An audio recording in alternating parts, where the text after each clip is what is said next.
This is Appalachian Television Omni Media, improving America, 307, local Wasteland time.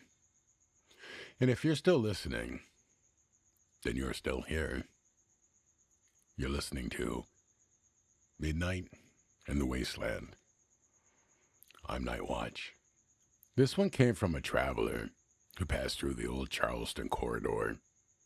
He wasn't trading caps or stories for food. He just wanted to talk.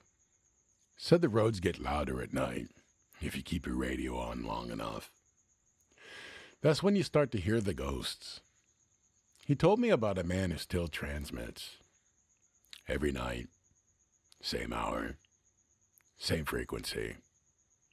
Channel 9. He used to work comms for an old relay tower, back when orders still mattered, and voices meant someone was on the other end. He had a son stationed up north.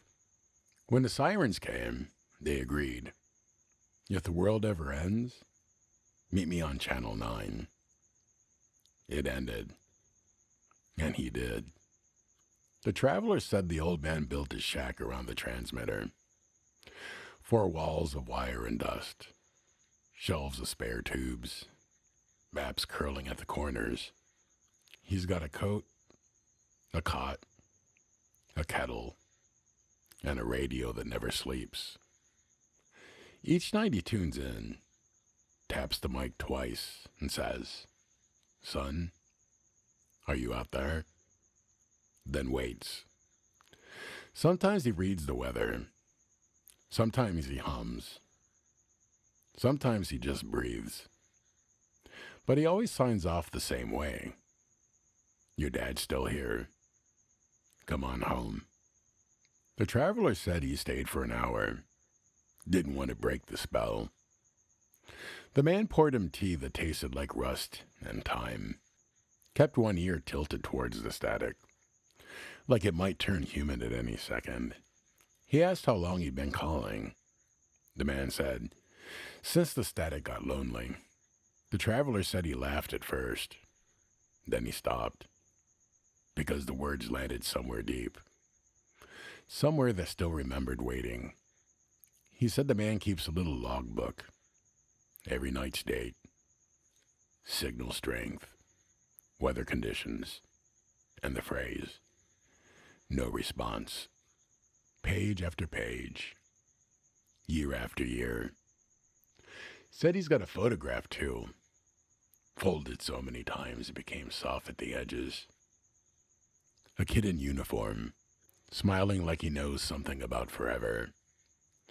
The kind of smile people used to have when tomorrow felt like a promise. Sometimes a generator sputters out. Sometimes lightning takes the line. But the man always brings it back. Always finds a way to keep the hum alive. Because the day it goes quiet, he's got nothing left to talk to.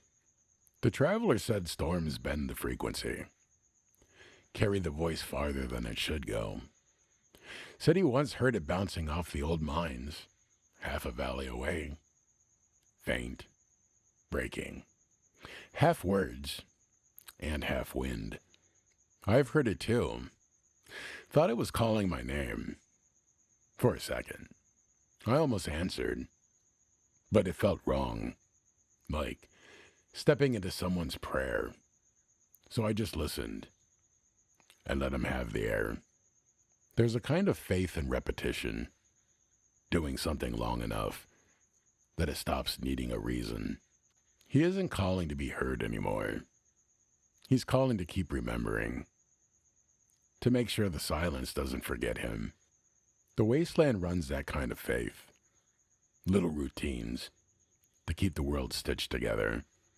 A lamp, a broom, a voice that refuses to stop. The traveler said he left before dawn. Didn't wake the old man.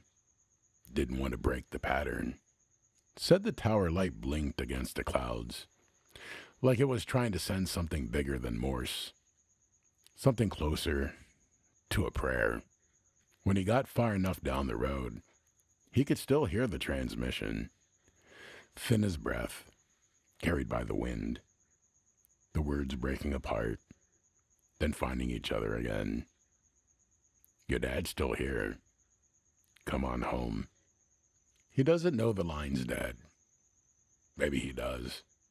Maybe that's the point. Some people survive by moving, some by forgetting.